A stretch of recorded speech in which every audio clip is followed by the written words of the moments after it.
The scanner found royal DNA in the homeless human. The throne had been empty 1,000 years. Before we dive into this story, drop a quick hi in the comments and tell me where you're watching from. It really helps support the channel. On the frozen streets of New Galatia, the jewel city of the Centauri Empire, a man in tattered clothes huddled against a heating vent, invisible to the thousands of alien citizens rushing past. His name was Nathan Brooks, and he had no idea that within the next hour, his DNA would shatter 1,000 years of galactic history. The Centauri Empire stretched across 47 star systems, a civilization so ancient that most species considered them the first children of the stars. Their crystal spires reached into the clouds, their technology bordered on magic, and their society operated with clockwork precision. Every street in New Galatia gleamed with polish. Every building hummed with perfectly calibrated environmental systems. Every citizen moved through their day with the confidence of a people who had mastered the cosmos. But there was one thing the Centauri lacked, one empty space at the heart of their perfect empire. For 1,000 years, the eternal throne had sat vacant, waiting for the return of the lost dynasty. Nathan pulled his coat tighter, his breath forming small clouds in the cold air. The coat had once been expensive, a gift from his supervisor back when he still had a job, back when he thought his future in the stars would be bright and full of opportunity. Now it was threadbare and stained, the smart fabric that once regulated temperature failing in patches. He had arrived on New Galatia 6 months ago on a transport freighter, working as a maintenance tech for a small shipping company that promised good pay and steady employment. The company went bankrupt 3 weeks after his arrival, stranding him on a world where everything cost 10 times what he could afford. Without enough credits for passage home to Earth, without connections or resources, he had joined the invisible underclass of the Empire's capital, the forgotten people who lived in the shadows of all that shining glory. The irony was not lost on Nathan. He had come to the stars seeking adventure, seeking to be part of something bigger than himself. Instead, he had discovered that poverty looked much the same whether you were on Earth or on an alien world light years from home. The same desperate search for food, the same cold nights, the same way people looked through you as if you did not exist. A patrol of Centauri peacekeepers marched down the boulevard, their scanner arrays sweeping the crowd. The peacekeepers were an impressive sight, standing nearly 7 feet tall with skin that ranged from bronze to silver to deep copper. They wore armor that seemed to flow like liquid metal, and they moved with a grace that made Nathan think of dancers despite their obvious martial training. It was routine, something they did every day, checking for contraband, weapons, illegal substances, anything that might disrupt the perfect order of New Galatia. Nathan had been scanned dozens of times before. He knew the drill. The blue light would wash over him. The device would beep once to signal completion, and they would move on without a second glance. But this time was different. The lead peacekeeper, a tall Centauri named Valoran with skin that shimmered like polished copper, swept his scanner over Nathan's huddled form. The device's gentle hum suddenly became a shriek, a sound so loud and unexpected that people 50 meters away turned to look. Every scanner in the patrol squad activated simultaneously, bathing Nathan in overlapping fields of light. The scanners were practically screaming now, their alerts harmonizing into a discordant symphony of urgent beeping. Valoran stumbled backward, his eyes widening until the golden irises seemed to fill his entire face. His hand went to his weapon, then froze, then moved to his chest in a gesture Nathan had never seen before. Nathan raised his hands instinctively, thinking he was about to be arrested for some unknown violation, some law he had broken without knowing it existed. But Valoran wasn't reaching for restraints. He was dropping to one knee, his head bowed, one hand pressed to his chest in a gesture that looked almost like prayer. "What are you doing?" Nathan asked, confused and frightened. His voice came out as a croak. He had not spoken much in recent days, had almost forgotten what his own voice sounded like. "Get up, please, I haven't done anything wrong." Valoran's voice shook when he spoke, and Nathan realized with shock that the peacekeeper was terrified, not of Nathan, but of what the scanner was telling him. "Forgive me, Highness. I did not recognize you. None of us did. How could we have known?" "Highness?" Nathan looked around wildly, thinking the peacekeeper must be addressing someone else, some important Centauri dignitary who happened to be walking past. But there was no one near him. The other pedestrians had backed away, creating a wide circle of empty space around Nathan and the kneeling peacekeepers. I think you've got the wrong person. I'm just trying to stay warm. I'm nobody. The other peacekeepers had also dropped to their knees, their weapons holstered, their heads bowed in that same gesture of reverence. People in the crowd were stopping now, pulling out their own personal scanning devices, pointing them at Nathan. More alarms began to sound, a cascading wave of electronic shrieks spreading through the plaza. A human vagrant surrounded by kneeling Centauri officers, the most powerful law enforcement in the Empire, showing him the kind of deference reserved for, well, royalty. Valoran slowly stood, but kept his gaze lowered as if afraid to meet Nathan's eyes directly. Your DNA, Highness. The scanner detected the royal markers. The unbroken line. You carry the genome of the lost dynasty. The sequence that has been missing for 1,000 years. It is you. It has always been you. That's impossible, Nathan said, his mind racing through explanations and finding none that made sense. I'm from Earth. I'm nobody special. My parents were teachers in Ohio. My father taught high school mathematics. My mother taught literature. They were good people, normal people. We lived in a small house with a yard. I had a dog named Max. There is nothing royal about me. Valoran touched a control on his wrist device, and a holographic display materialized in the air between them. Nathan saw a complex double helix rotating slowly, sections of it highlighted in brilliant gold. The structure was beautiful in a way he could not quite articulate, patterns within patterns, a kind of mathematical poetry encoded in the very building blocks of life. Next to it, another DNA sequence appeared, this one labeled in flowing Centauri script that his translation implant automatically converted to English. Royal Genome Archive, Dynasty Prime, final recorded sample, 1,043 years ago. The two sequences were identical in the marked regions. Not similar. Not close. Identical down to the last base pair. This must be a mistake, Nathan insisted, but his voice had grown quieter, less certain. Some kind of genetic coincidence. Convergent evolution. Random chance. There has to be an explanation. Valoran shook his head slowly, and Nathan noticed that the peacekeeper's hands were trembling. The royal genome is not simply a bloodline, Highness. It is a design trait, encoded by the founders themselves at the very beginning of our civilization. 12 unique genetic markers that cannot occur naturally, that have never appeared randomly in any species across any world we have encountered in 10,000 years of cataloging galactic biology. Until now. Until you.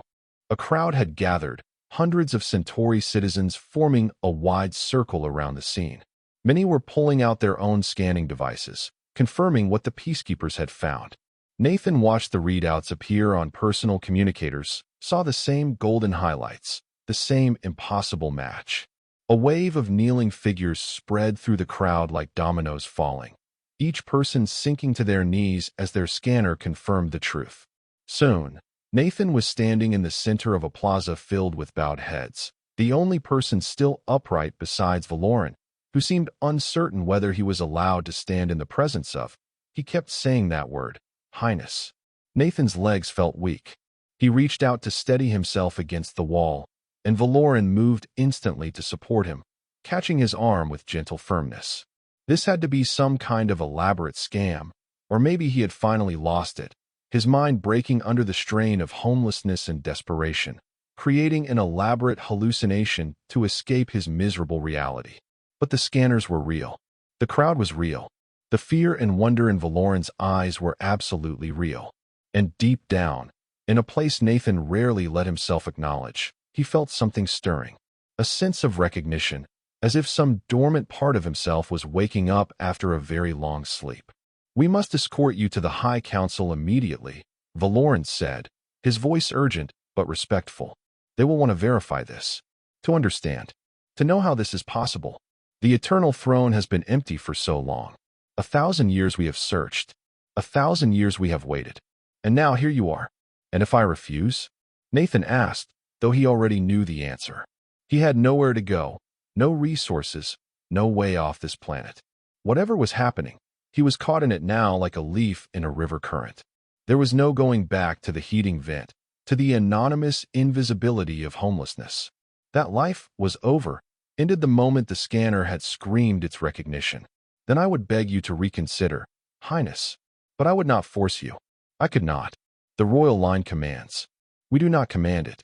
That is the first law of the Empire, the foundation of everything we are. You could walk away right now, and we would have to let you go. But you wouldn't, Nathan said. Not really. You would follow me. Protect me. Keep trying to convince me. Because if I'm what you think I am, you can't just let me disappear. Valoran met his eyes for the first time, and Nathan saw the truth there. You are correct, Highness. We cannot lose you again. Not when we have only just found you. Within an hour, Nathan found himself in a transport skimmer, flying over the city toward the Spire of Governance, the tallest structure on New Galatia. The skimmer was nothing like the cargo haulers and public transports he had ridden before. This was a vehicle meant for important people, with seats that adjusted to his body, climate control that responded to his comfort, and walls of transparent crystal that offered an unobstructed view of the city spreading out below. Valoran sat across from him, still treating Nathan with a careful reverence that made him deeply uncomfortable. The peacekeeper had removed his helmet, revealing features that were striking even by Centauri standards. High cheekbones, eyes that caught the light like molten gold, skin that seemed to shift between shades of copper depending on the angle of the sun. Nathan wondered if all Centauri were this beautiful, or if Valoran was exceptional even among his own people. Can you explain this to me? Nathan asked, his voice barely audible over the gentle hum of the skimmer's engines. The Lost Dynasty. I've been living on your planet for 6 months, and I never heard anything about it. I worked with Centauri. I ate in their restaurants. I slept in their doorways. No one ever mentioned a missing royal family. Valoran seemed surprised, his golden eyes widening slightly. You know nothing of our history? Nothing at all. I'm a maintenance tech. Was a maintenance tech. I fix air filters and calibrate recycling systems. I never studied Centauri history. Earth schools don't really teach much about alien civilizations. We're still too new to the galactic community, still catching up on 1,000 things we don't understand. Valoran was quiet for a moment, gathering his thoughts. Nathan watched the city slide past below, all those gleaming towers and perfect streets, and wondered what secrets they held, what stories were embedded in their foundations. Then Valoran began to speak, his voice taking on the rhythm of a story told many times, passed down through generations like a sacred text. 1,000 years ago, he said, the Centauri Empire was even greater than it is now. We controlled 60 star systems, and our technology allowed us to shape worlds, to move planets, to create life where none had existed before. We were masters of the galaxy in ways that even now we struggle to match. But we were not arrogant, not cruel. We were ruled by the dynasty, a royal family that had guided us since the founding, since the first Centauri looked up at the stars and dreamed of walking among them. The dynasty was different from other Centauri. They carried special gifts in their blood, gifts of insight and connection that allowed them to understand the needs of billions, to make decisions that would echo across centuries. When the Emperor spoke, it was as if he could hear the voice of the Empire itself, the collective wisdom of all our people distilled into guidance. What happened to them? Nathan asked, though he suspected the answer would not be comforting. The Great Silence. Valoran's voice dropped to almost a whisper, as if speaking too loudly about this ancient tragedy might somehow make it happen again. No one knows exactly what occurred. In a single night, every member of the dynasty vanished. The Emperor, the Empress, their children, their cousins, their siblings, every individual who carried the royal genome, gone without a trace. No bodies were found. No messages left behind. No signs of struggle or violence. They simply ceased to exist, as if they had been erased from reality itself. And you've been looking for them ever since? Valoran nodded, his expression distant with old grief. For 1,000 years, we have scanned every Centauri in the Empire, hoping to find some trace of the royal line, some lost branch of the family that might have survived the Great Silence. We have scanned billions of individuals across dozens of species, thinking perhaps the dynasty had fled to some remote colony, some hidden refuge. We have searched archives and ancient data stores, looking for clues. We have sent expeditions to the farthest reaches of known space. Nothing. Until today. Until a human, from a planet we have only known for 50 years, appears on our capital world carrying the unbroken royal genome, perfect and complete. The implication hit Nathan like a physical blow. You think my ancestors were part of your dynasty. You think somehow, impossibly, they ended up on Earth. I do not know what to think, Highness. It should be impossible. Humans and Centauri are not genetically compatible. We cannot interbreed. Our biology is fundamentally different, evolved on worlds separated by hundreds of light years, shaped by completely different environmental pressures. The chances of our DNA even being similar are astronomical. And yet, the markers are there, perfect and complete, as if someone took the royal genome and carefully wove it into human DNA. The skimmer began its descent toward the spire of governance, a tower of blue crystal that seemed to drink in the light of New Galatia's sun and transform it into a soft inner glow. The structure was over a mile tall, rising from the heart of the city like a monument to Centauri achievement. Nathan had seen the building from a distance before, always wondering what it would be like inside. He never imagined he would enter it like this, as a confused vagrant who might somehow be royalty. The landing platform was crowded with officials, all of them wearing the elaborate robes of the High Council. The robes were works of art, each one unique, decorated with symbols and patterns that Nathan assumed held deep cultural significance. As Nathan stepped out of the skimmer, the entire assembly bowed in perfect synchronization, a wave of color and movement that took his breath away. An elderly Centauri female stepped forward, her skin a deep bronze color that spoke of advanced age and wisdom. She wore a circlet of silver on her head and carried a staff topped with a glowing crystal that pulsed with soft light. Her eyes, a pale gold that reminded Nathan of sunlight through honey, studied him with an intensity that made him feel transparent. "I am First Counselor Surina," she said, her voice surprisingly strong for someone who looked so ancient. "We have been waiting a very long time for this moment. Longer than you can possibly imagine." Nathan felt like he should say something formal, something appropriate for the situation. Instead, he said, "I still think this is a huge mistake. I'm just a guy who fixes air recyclers. I'm not special. I'm not royal. I'm just Nathan." A ghost of a smile touched Serina's lips, and Nathan thought he saw understanding in her eyes. "Perhaps, but we must know for certain. The Empire has been incomplete for 1,000 years. If there is even a chance that you are the answer we have been seeking, we must investigate. Please, follow me." They led Nathan through corridors of breathtaking beauty, past walls that showed holographic displays of distant worlds, through gardens where plants from 100 planets grew in careful harmony. The air smelled of flowers Nathan had no names for, and soft music played from sources he could not identify. Other Centauri stopped to watch as they passed, word spreading through the spire like wildfire. The lost dynasty returns. The throne will be filled. The royal line endures. Nathan could hear the whispers following him, could feel the weight of 1,000 years of hope settling on his shoulders.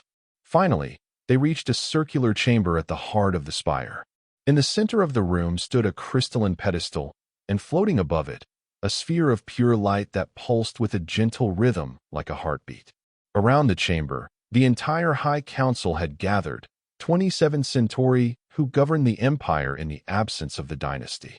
Their faces showed a mixture of hope, skepticism, and fear. "This is the Archive of Origins," Surina explained, gesturing to the floating sphere with obvious reverence. "It contains the genetic records of every Centauri who has ever lived, going back 10,000 years to the founding itself.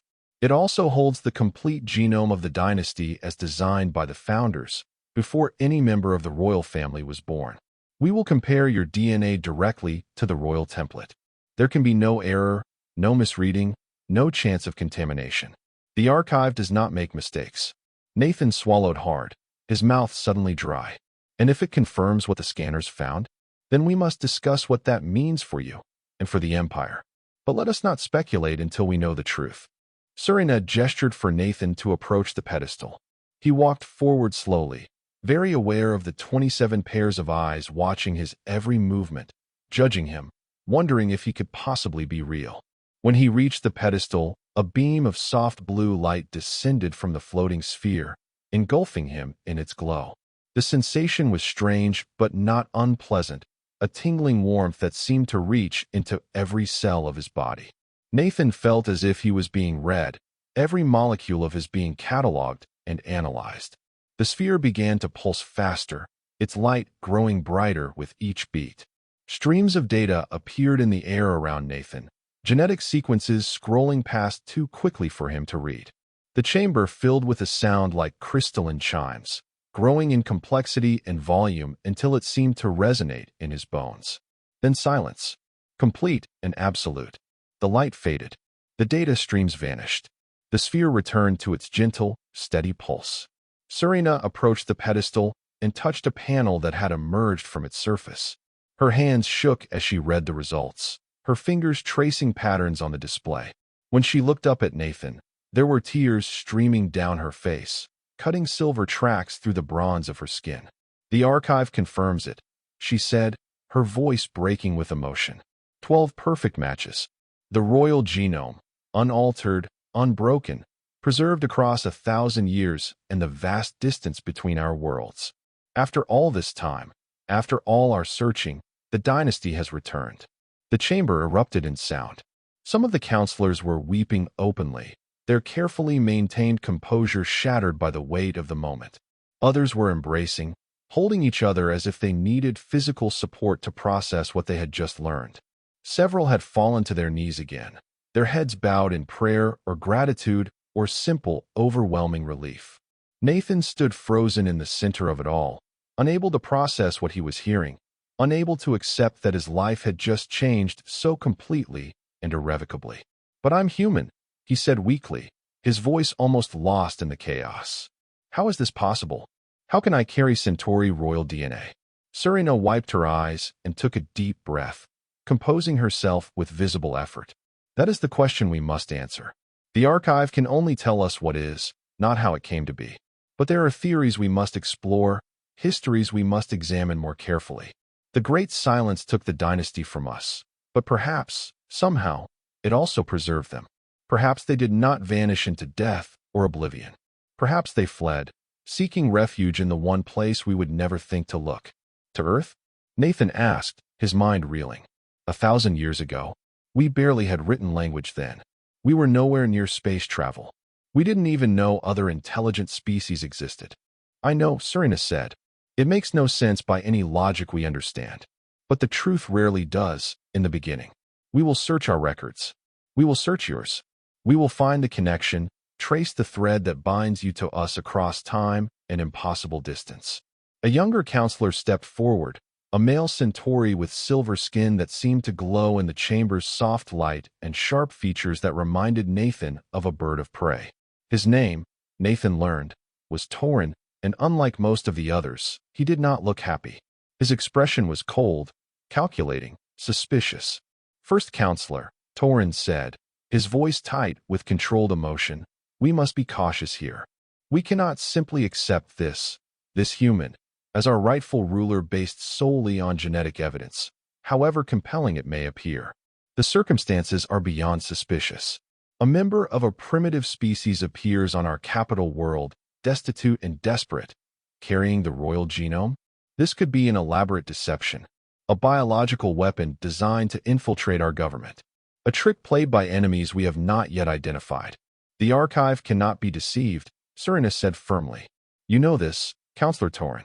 It is the most secure system we have, protected by technology even the founders barely understood. There is no way to falsify results from the archive. Perhaps the archive itself has been compromised," Torin countered, his eyes never leaving Nathan's face. "It has been 1,000 years since the royal genome was last verified against a living subject. Who knows what might have changed in that time? Who knows what vulnerabilities might have developed?" Nathan listened to the argument escalate, watched the council divide into factions before his eyes. Some supported immediate recognition of his claim, already planning coronation ceremonies and celebrations. Others demanded extensive testing and verification, wanting to be absolutely certain before making such a momentous decision. A few, like Torin, seemed to think the whole situation was a threat to be eliminated rather than a miracle to be celebrated. Enough, Serina's voice cut through the chaos like a blade, sharp and commanding. We will not make any permanent decisions today. The situation is too complex, the implications too vast. The human will be housed in the royal quarters while we investigate. He will be given access to our archives, our historians, our best genetic specialists. We will investigate this mystery thoroughly and carefully. But until we have proof of deception, proof that this is some kind of elaborate fraud, we will treat him with the respect due to his genetic heritage. She turned to Nathan, and her expression softened. What is your name? Your full name? Nathan Brooks. Just Nathan Brooks. Nathan Brooks, you are free to refuse what I am about to offer. You may leave this place, return to your life, and we will not stop you. We will even provide you with passage back to Earth if that is what you wish. But if you choose to stay, we will provide you with everything you need while we investigate this situation. Food, shelter, education, medical care, resources. In return, we ask only for your cooperation, your honesty, and your patience while we unravel this mystery. Nathan thought about his alternatives. Return to the freezing streets and the heating vent? Try to beg for passage on another freighter? Spend months working in exchange for transport back to Earth where he had nothing waiting for him anyway? His parents were dead, killed in a transport accident 3 years ago. He had no siblings, no close friends, no place that felt like home. He had nothing to lose by staying, and potentially everything to gain. Even if this was all somehow a mistake, some cosmic joke or bizarre coincidence, he would at least be warm and fed while they figured it out. I'll stay, he said. I'll help however I can. I want to know the truth as much as you do. The royal quarters turned out to be a suite of rooms that could have housed 100 people comfortably. Crystal walls looked out over the city, offering views that made Nathan's breath catch in his throat. Holographic attendants appeared at his slightest gesture, offering food, entertainment, clothing, information, anything he might possibly need. A wardrobe had been prepared for him, filled with garments and styles he had never seen. Fabrics that seemed to shift color with the light and adjust to his body temperature automatically. That first night, Nathan stood at the window, looking out at New Galatia's glittering skyline, trying to understand how his life had changed so completely in a single day. The city stretched to the horizon in every direction, millions of lights twinkling like earthbound stars. Somewhere down there was the heating vent he had called home, the corner where he had huddled against the cold. It seemed like a lifetime ago, though it had been only hours. He was still Nathan Brooks, still the guy who had lost his job and ended up homeless on an alien world. But he was also, apparently, the genetic heir to an empire, carrier of a 1,000-year-old mystery that might reshape the relationship between humans and Centauri forever. A soft chime announced a visitor. Nathan turned to see Valoran entering the room, no longer in his peacekeeper uniform, but wearing formal robes of deep blue that brought out the golden tones in his skin. Highness, Valoran said, bowing, I have been assigned as your personal guard and advisor. If you have any questions, any needs, I am here to serve. Nathan gestured for Valoran to sit. The Centauri looked uncomfortable with the informal invitation, as if accepting it would violate some protocol, but eventually perched on the edge of a floating chair that adjusted to accommodate his larger frame. Tell me about the throne, Nathan said. What would it actually mean if this genetic thing is real? What would they expect me to do? Valoran considered the question carefully, his golden eyes distant with thought. The Emperor of the Centauri Empire is not simply a political leader, he said finally. The position is, it is difficult to explain in your language. The Emperor is the heart of our civilization. When the dynasty ruled, the Emperor could feel the Empire, sense the needs of its people across vast distances. They made decisions that seemed to come from perfect intuition, but were actually based on a connection we do not fully understand. A connection encoded in their DNA, woven into their very being by the founders. So I would be expected to rule? Nathan's voice rose with panic. Make decisions for billions of people? I don't know anything about your society, your laws, your culture. I can barely speak your language without a translator. How could I possibly rule an empire? No one expects you to assume the throne tomorrow, Valoran said gently. If your claim is validated, there would be years of education, of preparation. You would study our history, our laws, our customs. You would learn what it means to be Centauri, to understand the empire from the inside. And you would not rule alone. The council would guide you. The bureaucracy would handle the day-to-day governance. But your presence, your connection to the people, that is what has been missing. That is what we have lost. The dynasty did not rule through force or law. They ruled through love, through a bond with their people that transcended politics. Over the following weeks, Nathan's life became a blur of genetic tests, historical lessons, and diplomatic meetings. Teams of scientists analyzed his DNA from every possible angle, confirming and reconfirming the presence of the royal markers. They mapped his entire genome, compared it to databases of human genetic variations, searched for any sign of artificial modification or tampering. They found nothing suspicious, nothing that suggested his DNA had been engineered or altered. The royal markers were simply there, woven into his human genome as naturally as the genes for his brown eyes and dark hair. Historians searched ancient records for any mention of contact between the dynasty and Earth, any hint that the royal family might have known about humanity before the Great Silence. They combed through ship manifests, personal journals, diplomatic correspondence, scientific surveys. For weeks, they found nothing. The search seemed hopeless, the connection between Nathan and the lost dynasty remaining an unexplainable mystery. And then, one evening, Serena came to Nathan's quarters carrying a data tablet with an expression of stunned disbelief on her ancient face. She sat down heavily in one of the floating chairs, her aged hands trembling so badly that she nearly dropped the tablet. "We found something," she said, her voice barely above a whisper. "In the deepest archives, records that have not been accessed in nearly 1,000 years. Files that were considered irrelevant, footnotes to history. A ship manifest from the final days of the dynasty, just months before the Great Silence. A science vessel called the Wanderer's Dream, sent on a long-range exploration mission to catalog uncontacted star systems. It never returned. It was assumed lost, destroyed by some accident or anomaly. We mourned the crew and moved on." Nathan felt his heart racing, a sense of pieces falling into place. Where did it go? Serena activated the tablet, and a holographic star chart appeared in the air between them, expanding to fill half the room. Nathan saw the familiar spiral of the galaxy, star systems marked in different colors to indicate political boundaries and levels of exploration. A line traced the ship's planned route, jumping from system to system, moving farther and farther from Centauri space with each jump. The line passed through uncharted territories, regions of space that even now remained largely unexplored. And then it ended at a small yellow star in an unremarkable sector, a star that Nathan recognized immediately. "It went to Sol," Serena whispered, her voice full of wonder and fear. "To your son, to Earth.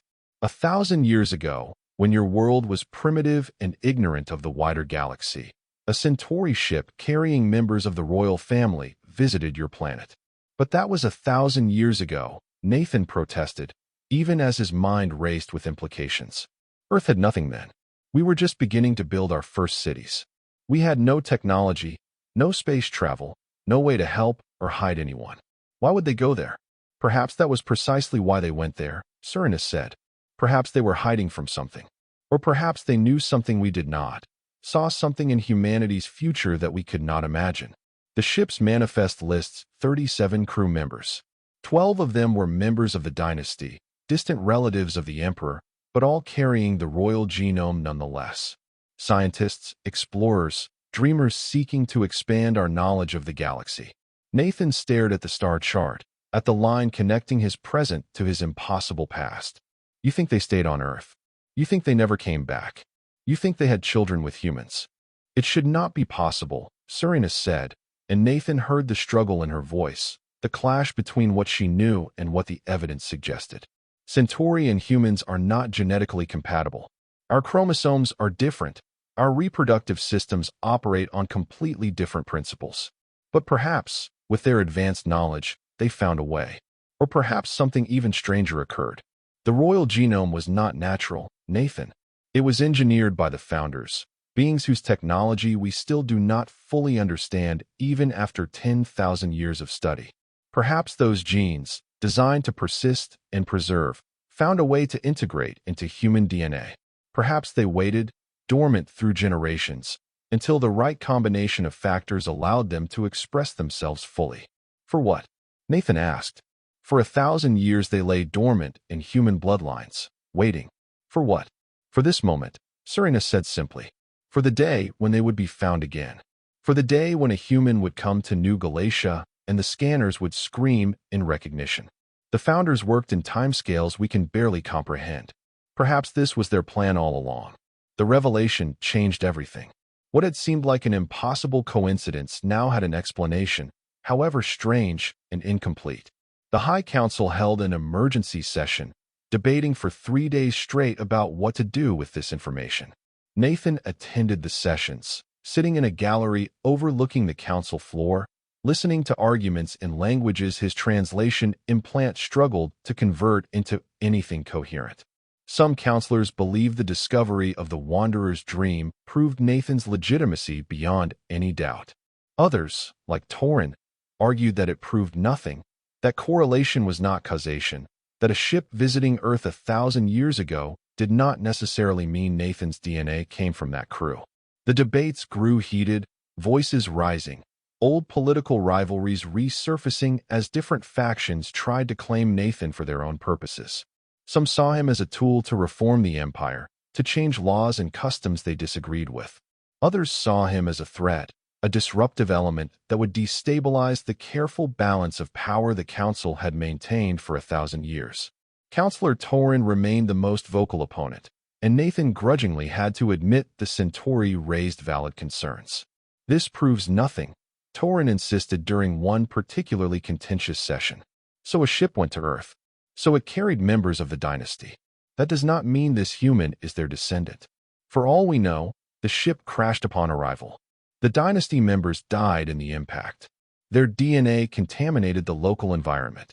This could still be an elaborate hoax, a human who was deliberately exposed to dynasty genetic material to create a false match. Then test him, another counselor suggested, a female Centauri with copper skin and intelligent eyes. If he carries the royal genome, he should possess the royal gifts that come with it, the abilities that allowed the dynasty to rule. Put him to the trials. Let him prove his worth the way every emperor before him had to prove theirs. Serena looked troubled, her bronze skin seeming to darken with concern. The trials have not been administered in 1,000 years. We do not even know if they still function properly. They were designed to test members of the dynasty, Centauri who had been raised from birth to understand their heritage. Asking a human to face them, a human who knew nothing of our ways until a few weeks ago, that seems cruel. What trials? Nathan asked from his seat in the gallery.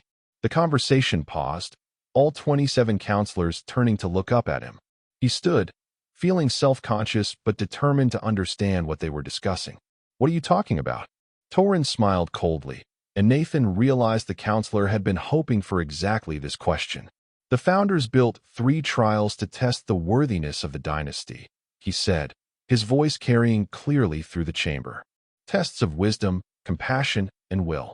Every emperor had to pass them before assuming the throne. If you are truly of the royal line, you should be able to pass as well. The abilities are encoded in your DNA, waiting to be activated. And if I can't? Nathan asked, though he already suspected the answer. Then we will know that the genetic match is meaningless, Torin said with obvious satisfaction. That you are simply a human with a fortunate mutation, an accident of biology with no real connection to the dynasty. That the royal line truly died with the Great Silence, and we have been chasing ghosts. Serena tried to object, rising from her seat with staff in hand. Nathan, you do not have to do this. The trials are dangerous. They were designed for Centauri, for individuals trained from childhood. Asking you to face them is unreasonable. But Nathan held up a hand, silencing her protest. I'll do it. His voice was steady, more confident than he felt. I need to know as much as you do. If I'm supposed to be your emperor, then let's find out if I actually can be. And if I'm not, if this is all just some cosmic accident, then at least we'll know the truth. The trials were located beneath the spire of governance, in chambers that had been sealed for a millennium. As the council led Nathan down through ancient corridors, he could feel the weight of time pressing down on him.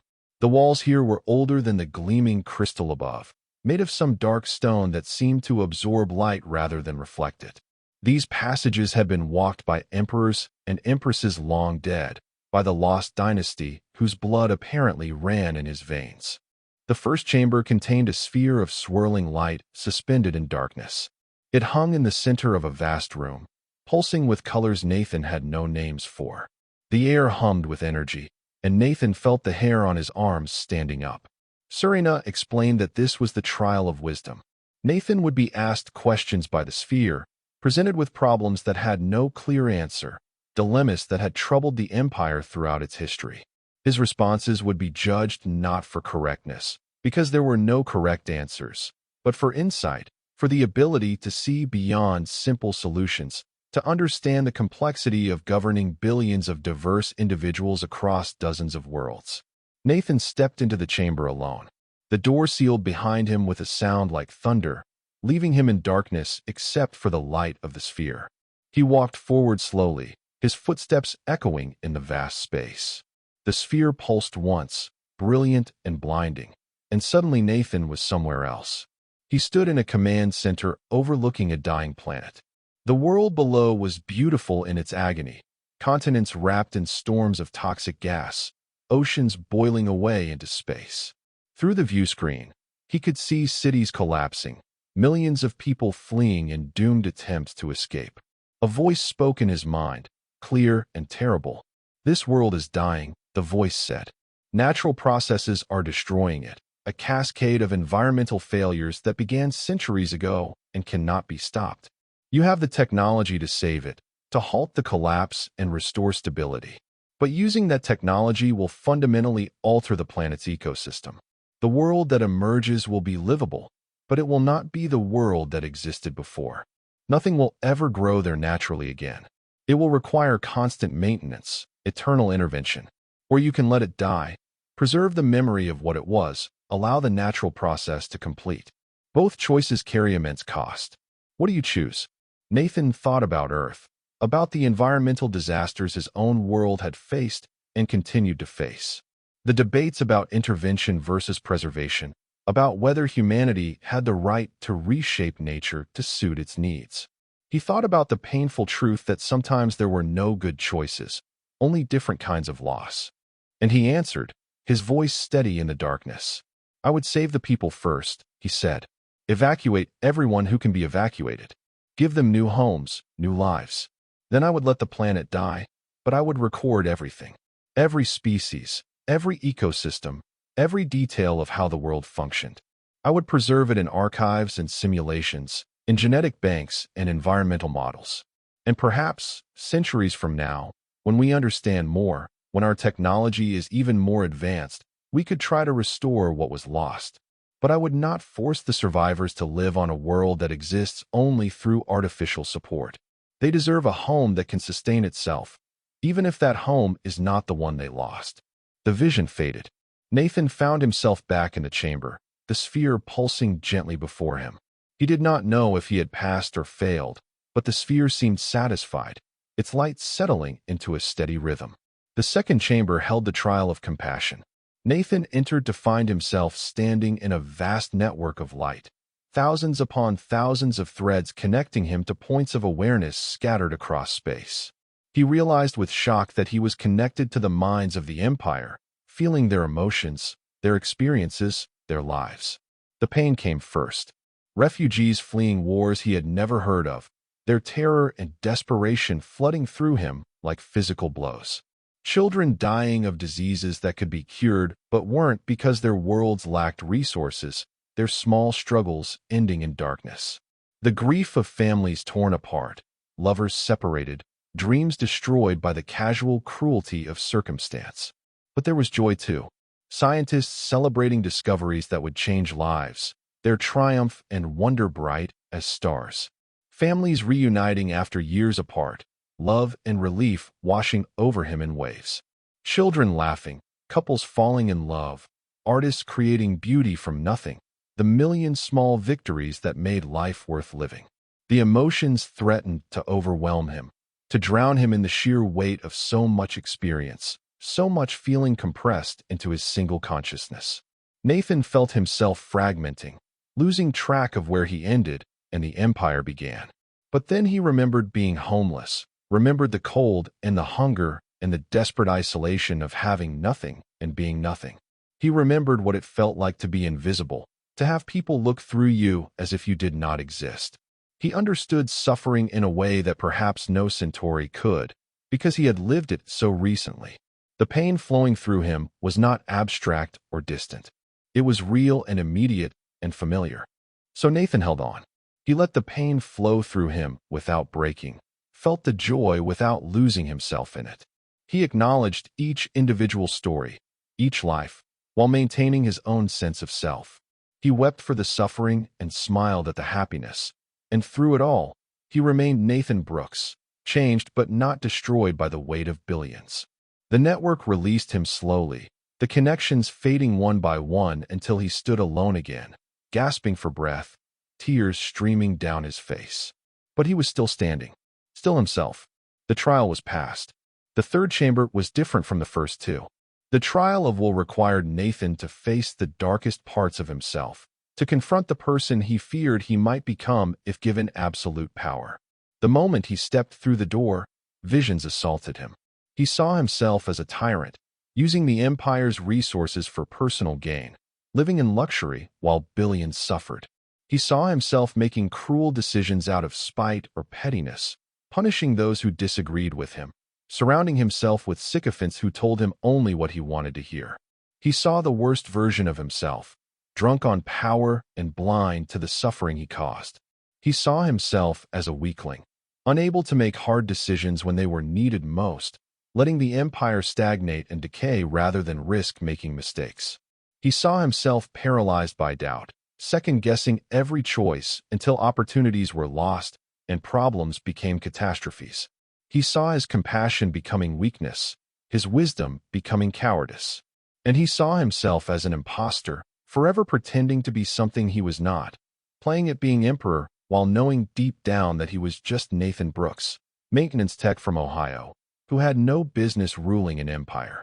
He saw himself living in constant fear of being exposed, of the moment when everyone would realize he was a fraud. The visions pressed down on him, demanding that he choose which one was the truth, which one represented his real nature. The trial wanted certainty, wanted him to declare absolute knowledge of who he was and what he would become. But Nathan looked at each vision and said no. Not to the power, not to the fear, but to the idea that any one of these extremes defined him. He was neither saint nor monster, neither weakling nor tyrant. He was human, flawed and limited and capable of both great kindness and great cruelty. The trial demanded absolute certainty, unshakable will. Instead, Nathan offered something different. He offered self-awareness, the knowledge of his own limitations. He offered humility, the understanding that he would make mistakes and need to learn from them. He offered doubt, not as a weakness but as a tool, a reminder to question himself, to seek advice, to remain open to being wrong. I don't know what kind of emperor I would be, Nathan said to the darkness. I don't know if I would be good or bad, wise or foolish. I only know that I would try. I would do my best. I would listen to advisors. I would care about the people I served. And when I made mistakes, because I would definitely make mistakes, I would try to fix them. That's all I can promise. That's all anyone can promise. For a long moment, nothing happened. The visions continued to press against him, demanding more certainty, more confidence, more absolute knowledge. Then the chamber filled with light, brilliant and warm, and a voice that seemed to come from everywhere and nowhere spoke a single word. Recognized. The trial accepted him, not because he was perfect, but because he was honest. Not because he had unshakable will, but because he understood the limits of will, the importance of flexibility and self-doubt. Nathan emerged from the trials exhausted, his mind reeling from what he had experienced, his body trembling with fatigue. The council waited outside in the ancient corridor, and when they saw him walking on his own power, saw the light of the trials still fading from his eyes like afterimages, they knew. Counselor Torin stepped forward slowly. The silver-skinned Centauri looked different somehow, his expression no longer cold and suspicious but thoughtful, almost sad. For the first time since Nathan had met him, Torrance smiled. It was a small smile, full of resignation and perhaps a touch of relief. "You passed," Torrance said quietly. "Against all reason, against all probability, you passed all 3 trials. I have studied the histories, Nathan Brooks. I know that dozens of members of the dynasty failed these trials over the centuries. Individuals born into the royal family, raised from childhood to understand their heritage, trained in wisdom and compassion and will. They failed. And you, a human who knew nothing of us until weeks ago, you succeeded. I have fought against accepting you because I feared change. I feared what it would mean for our empire to be ruled by someone so different from ourselves. But the trials do not lie. They cannot be deceived or fooled. If you can pass what defeated so many of our own people, then perhaps the founders knew what they were doing when they sent the dynasty to your world." Torrance knelt, and the rest of the council followed his lead. Even Serena, who had supported Nathan from the beginning, dropped to one knee with tears streaming down her bronze face. "Hail the Emperor returned," Torrance said, his voice ringing through the ancient corridor. "Hail the bridge between worlds. Hail Nathan Brooks, the lost dynasty found." The coronation took 6 months to prepare. Representatives from all 47 star systems of the Empire arrived on New Galatia, bringing gifts and pledges of loyalty. The city transformed itself, every street decorated with banners and lights, every building hosting celebrations. It was the greatest gathering the Centauri had held in 1,000 years, and the joy was palpable, infectious, spreading through the population like wildfire. Nathan spent those months learning everything he could about the empire he would soon rule. The history, spanning 10,000 years from the founding to the present. The culture, with its complex web of customs and traditions. The politics, the delicate balance of power between the council, the planetary governments, and the emperor. The economy, the military, the justice system, the educational institutions. There was so much to learn that Nathan's head spun with information overload. But he also insisted on something unprecedented. He brought Earth into the conversation, contacted humanity's government, explained what had been discovered. The revelation that humans and Centauri shared genetic heritage, however impossibly, changed the relationship between the 2 species overnight. What had been a distant diplomatic connection became something deeper, more personal. Earth was no longer just another primitive world on the edge of Centauri space. It was the place where the dynasty had taken refuge, where the royal line had been preserved through 1,000 years of human history.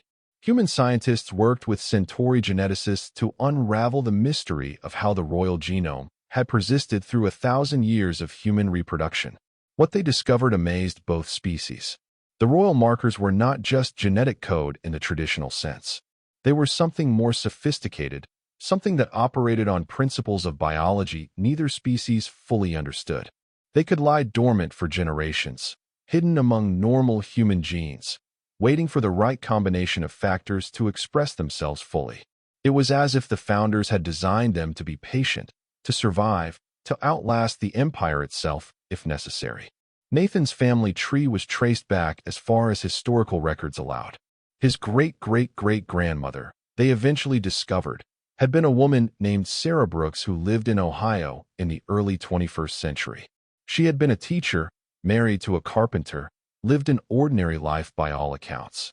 The trail went cold before her, lost in the chaos of earlier centuries when record-keeping was less reliable.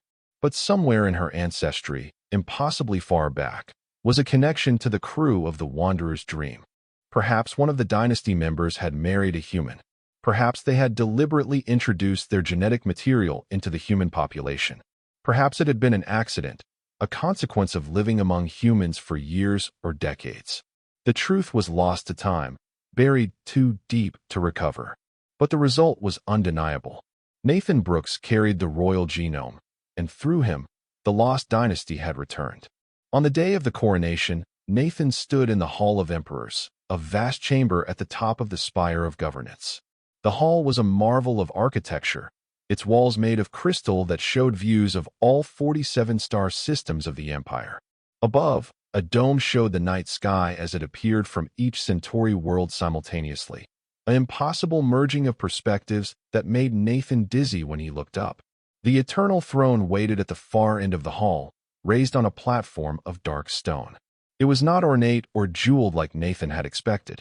It was simple, almost austere, a chair carved from a single piece of black rock that seemed to absorb light. Symbols covered its surface, writing in a language so old that even the Centauri could no longer read it. The founders had made this throne, and it had been waiting 1,000 years for someone worthy to sit upon it. The hall was filled with thousands of witnesses. Centauri nobility in their finest robes. Human diplomats wearing formal attire that looked strangely out of place among all the alien finery. Representatives from dozens of species that had treaties with the Empire, beings of shapes and forms so varied that Nathan struggled to count them all. Valoran stood nearby in full ceremonial armor, having been promoted to head of the Imperial Guard, his copper skin polished until it shone. Surina approached Nathan carrying the crown of the dynasty. The crown was breathtaking, a circlet of crystalline metal that seemed to contain entire galaxies within its structure. Stars moved through it, nebulae swirled, whole solar systems rose and fell as the crown caught the light.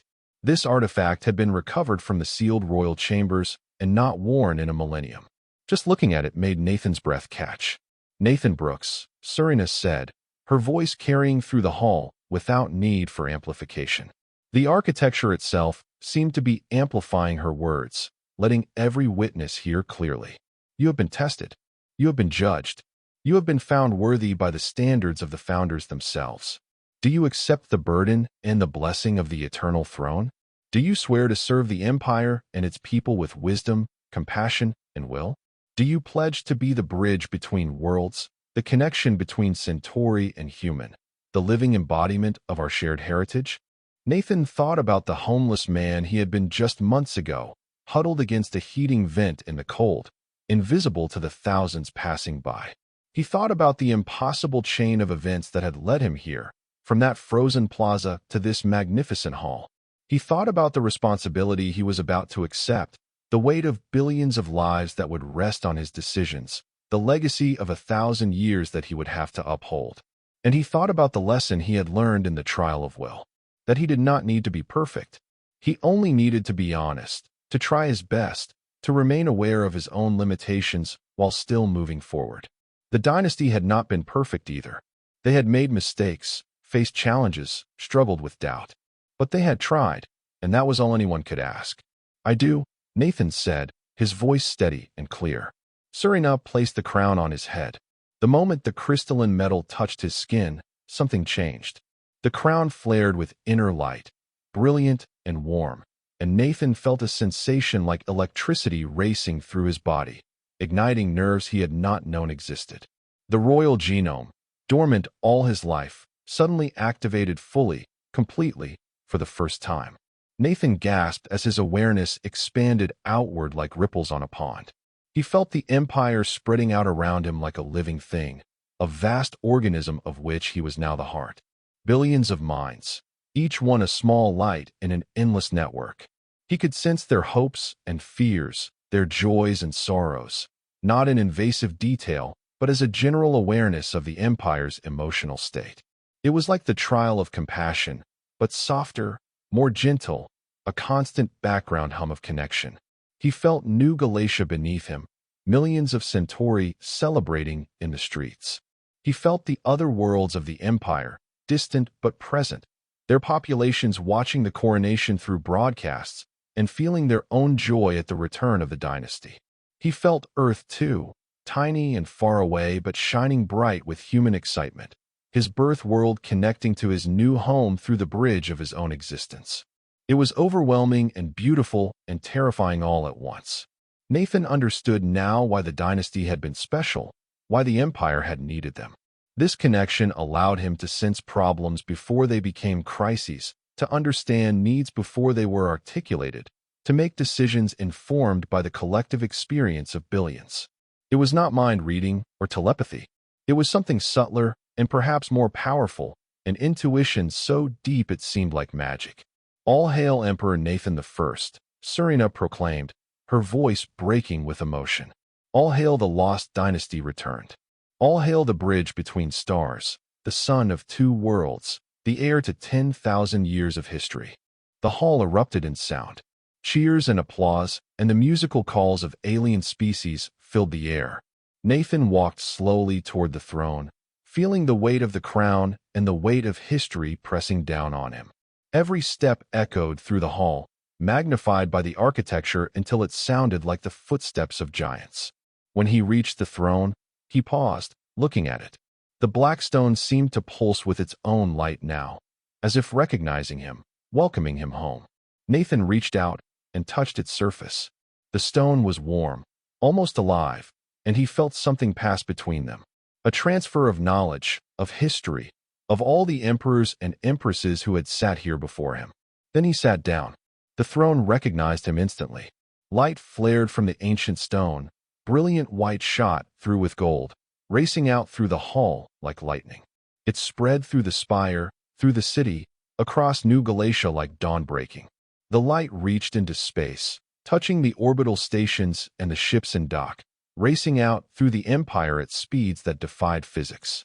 Every Centauri in the Empire felt it, a pulse of connection that told them their emperor had returned.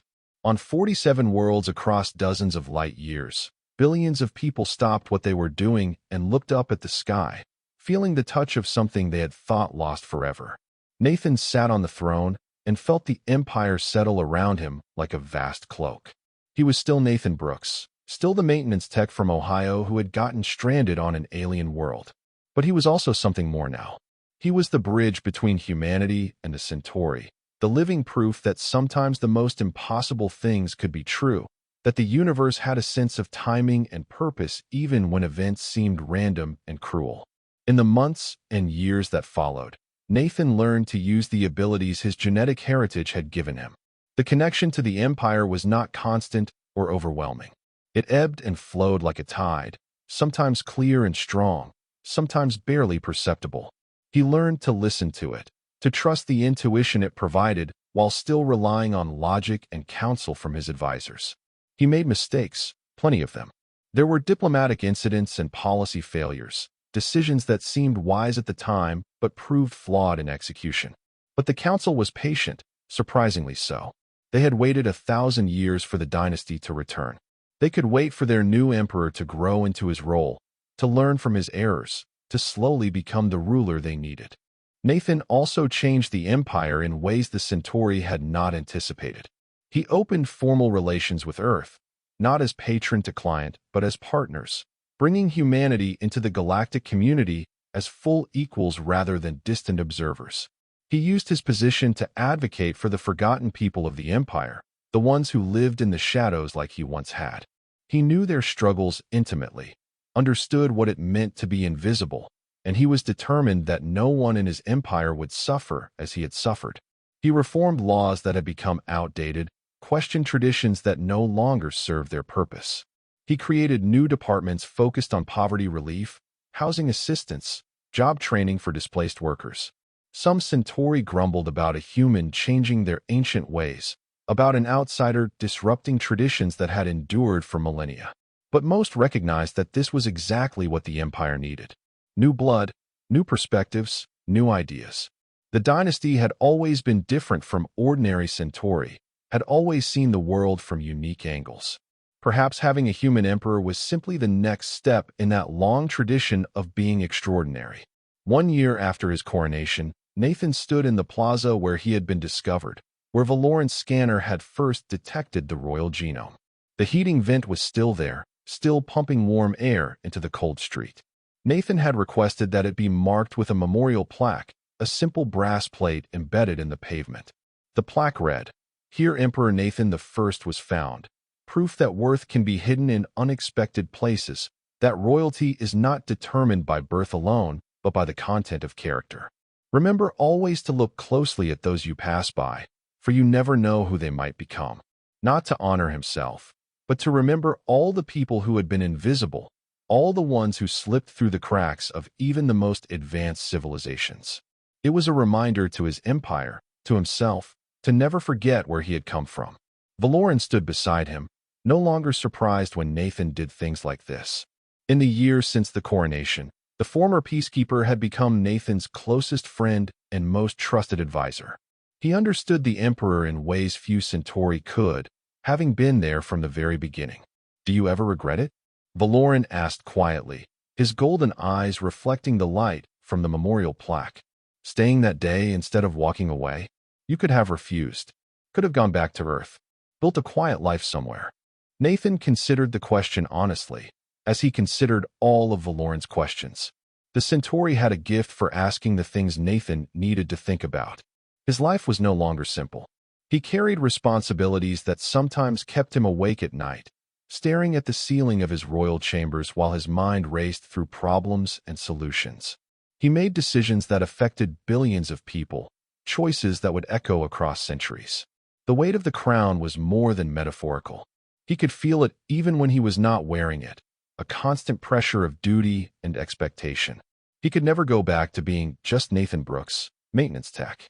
That person had died the moment the scanners had screamed, replaced by Emperor Nathan I. Sometimes he missed the simplicity of his old life, the freedom of having no one depend on him, no empire weighing on his shoulders. But he could use his position to help people now, to make things better in ways he never could have imagined before, to bridge the gap between species and cultures, to prove that sometimes the universe had a plan even when everything seemed random and cruel. Every law he reformed helped thousands or millions. Every program he funded saved lives. Every tradition he questioned opened doors for people who had been excluded. "No," Nathan said finally, his voice firm with certainty. "I don't regret it. This is where I'm supposed to be. I don't know if I believe in destiny or fate, but I believe in purpose. And this, all of this, feels right in a way nothing else in my life ever has." He looked up at the spire of governance, at the throne waiting for him in its heights. A year ago, he had been nobody, nothing, a forgotten human on an alien world. Now he was the emperor of 47 star systems. The lost dynasty returned, the bridge between Earth and the stars. And somehow, impossibly, wonderfully, it felt right. Like coming home after a long journey, like finding something he had not known he was searching for. The empire had waited 1,000 years for its emperor to come home. Nathan Brooks, former homeless man, former maintenance tech, former nobody, had finally arrived. And he would spend the rest of his life proving that sometimes the best rulers come from the most unexpected places, that greatness can be found in the most humble circumstances. The throne was no longer empty. The lost dynasty had been found. And the Centauri Empire, ancient and proud and set in its ways, would learn what it meant to be ruled by someone who remembered what it felt like to have nothing, who understood the value of kindness, who knew that true strength came not from power, but from compassion. Nathan I, the humans called him with pride. Nathan the Bridge, the Centauri said with hope. Nathan the Found, historians would write in the years to come. But in his heart, in the quiet moments when he was alone, he was still just Nathan Brooks. Still trying his best, still making it up as he went along, still hoping that would be enough. And for the people of the empire, for the billions of lives that depended on him, for the future he was helping to build one decision at a time, it was more than enough. It was exactly what they needed. The scanner had found royal DNA in a homeless human, and in doing so, had changed the course of galactic history. The throne had been empty for 1,000 years, but now it was filled again. The lost dynasty had returned, not in the form anyone expected, but in exactly the form the universe had intended all along. And that was the end of the story. If you listened all the way to here, don't forget to leave feedback about what you thought of the story in the comments, whether positive or negative. Your feedback helps us improve. Also, leave your like and subscribe to the channel for more stories like this one. And I'll leave here on the screen another video that I'm sure you'll like. Big hug, and see you in the next story.